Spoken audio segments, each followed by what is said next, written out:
উপস্থিত এই স্কুলের সকল শিক্ষার্থী সবাইকে আমার সালাম, আসসালামু আলাইকুম।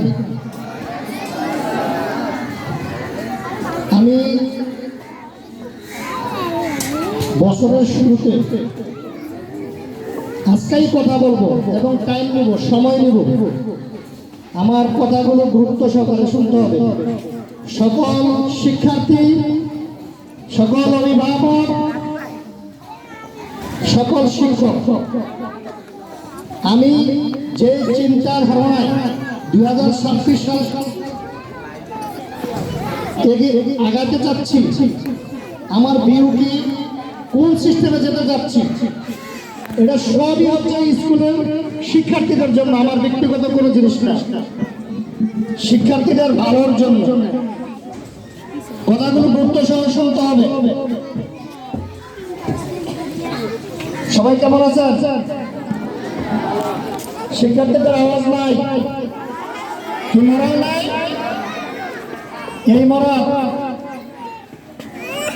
আওয়াজ নাই, বাচ্চাদের কোনো আওয়াজ নাই। গ্রিন হেভেন আইডল স্কুলের শিক্ষার্থীদের কোনো আওয়াজই নাই, মরালি নাই। এই কথা শুনতে সবাই প্রস্তুত?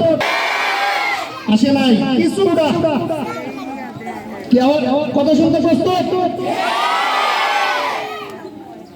কথাগুলো কাদের জন্য? তোমাদের জন্য। কথাগুলো কাদের জন্য? কথাগুলো কাদের জন্য? মরাল হচ্ছে অনেক কিছু। আমার মরাল থাকতে হবে, আমি পারি বা না পারি, মরাল থাকতে হবে। হাই এই 3 শীট ভবনের থেকে যে ছাদ, যে আমাদের যে বিল্ডিং আছে, এই ভবনটা কি সত্য না? এটা দেখে তোমাকে আমি আরেকটা অন্যদিকে নিয়ে যাচ্ছি। আমাদের হসপিটালের সামনে একটা নতুন ভবন হচ্ছে, দেখছো, 7 তলা না 6 তলা? ওটার ফাউন্ডেশন থেকে এটা তো দুর্বল না, সত্য সত্য, এইটাই হচ্ছে ফাউন্ডেশন। এখন তুমি কি 3 শীট ফাউন্ডেশনে উঠতে চাও, নাকি এই বিল্ডিং এর ফাউন্ডেশন উঠতে চাও, নাকি ওই যে 6 তলা 7 তলা ভবনের ফাউন্ডেশন করতে চাও? 6 তলা 7 তলা। তাহলে আমাকে এভাবে উঠতে চাই, ধরতে চাই, আমি সেভাবেই যেতে হবে, সেই উদ্দেশ্যে নিয়ে আগাইতে হবে। এই জন্য উদ্দেশ্য হচ্ছে মেন। কথা বুঝাইতে পারছি? আওয়াজ নাই, আবার আওয়াজ নাই বলছে। শিক্ষার্থীর আওয়াজ করতে হবে। প্রশ্ন করলে প্রশ্নের উত্তর জোরে দিতে হবে, লাউডলি। এখন আসে শৃঙ্খলা। শৃঙ্খলার মধ্যে আমি স্কুলে আসবো, আমার পোশাকটা ঠিক আছে, আমার ড্রেস ঠিক আছে কিনা, স্কুল ড্রেসটা পরিষ্কার আছে কিনা, সব পুরাতন, সমস্যা নাই, কিন্তু আমার ড্রেসটা থাকতে হবে পরিষ্কার, ড্রেসটা থাকতে হবে আয়রন করা।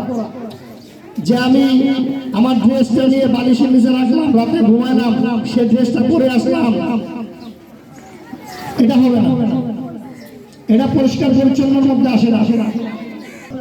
প্যান্ট শার্ট ইন করা ছাড়া স্কুলে ঢুকবে না। যতক্ষণ স্কুলে থাকবে প্যান্ট শার্ট ইন করা থাকবে, প্যান্ট শার্ট ইন করে আসতে হবে। 100% স্টুডেন্টের পায়ে ক্যাশ থাকতে হবে, 100%। কারণ হচ্ছে এই ক্যাশ সৌন্দর্যের জন্য নয়, ক্যাশটা হচ্ছে সেফটির জন্য। মনে করো রাস্তা দিয়ে আসতেছো, একটা রিক্সার চাকা তোমার পায়ের উপর দিয়ে চলে গেছে, তোমার যখন ক্যাশটা থাকবে তুমি ক্ষতিগ্রস্ত হবে না, তোমার পাড়া বেঁচে যাবে। যখন একটা চপ্পল পরে আসবা বা একটা স্যান্ডেল পরে আসবা, তখন পাড়া ক্ষতিগ্রস্ত হবে। ক্যাশটা কিন্তু সেফটির জন্য, সৌন্দর্যের জন্য না। এই জন্য 100% স্টুডেন্ট ক্যাটস পরে স্কুলে আসতে হবে, ক্যাটস ছাড়া এলাও না। সকল শিক্ষকরা খেয়াল রাখবেন। বাকি গেটম্যান তো আছে, গেটম্যানকে আমি বলে দেব, শিক্ষকরা খেয়াল রাখবেন। স্কুল ড্রেস পরিহিত ছাড়া কেউ স্কুলে ঢুকবে না, কোন সিভিল ড্রেসে স্কুলে ঢুকবে না। স্কুল ড্রেসটা হচ্ছে তার জন্য ইউনিফর্ম। চুল কাটবা, হেয়ার কাটিং ঠিক করতে হবে, যাদের চুল কাটা নাই চুল কেটে নিবা। আজকের পর থেকে আমি যে কথাগুলো বলতেছি আজকে পর্যন্ত শেষ সুযোগ। আগামীকাল থেকে যে সিস্টেমে স্কুল পরিচালনা করবে সেই সিস্টেমে আসতে হবে, সেটা মানতে হবে। যদি পছন্দ না হয়, কোনো শিক্ষার্থীর যদি পছন্দ নয় যে না আমাদের এই নিয়ম কানুনগুলো পছন্দ না, সে আগে থেকে স্কুল থেকে চলে যেতে পারে, যে কোনো স্কুলে ভর্তি হতে পারে। আমরা বলবো না তুমি থাকোই, সুসম্পর্ক বজায় রাখতে হবে, ঝগড়াঝাটি করা যাবে না, একজনের সাথে আরেকজনের ঝগড়াঝাটি করা যাবে না, কোনো গ্রুপিং করা যাবে না। কথা বলতে গেলে চাকরি করে, ওর বাবা রিক্সা চালায়, ওর বাবা বা কাজ করে, এই হিংসাটা করা যাবে না। সবাই সমান, কোনো ভেদাভেদ নাই। হিংসা অহংকার এটা করা ভালো না, এটা আল্লাহ পাক বলছে যে হিংসা করা যাবে, অহংকার করা যাবে। হিংসা একটা ক্ষেত্রে আমি দেখতে, হিংসা আমি করতে নিষেধ করছি, কিন্তু একটা জায়গায় আমি হিংসা করতে বলছি, সেই জায়গাটা হচ্ছে তোমার লেখাপড়ার ক্ষেত্রে। তুমি এই জায়গায় হিংসা করো যে আমার তো ভালো পারবে কেন, আমি ফার্স্ট হবো, এই জায়গায় তুমি হিংসা করো। যে তুমি শিক্ষককে সম্মান করবে না, তুমি মানুষ হতে পারবে না।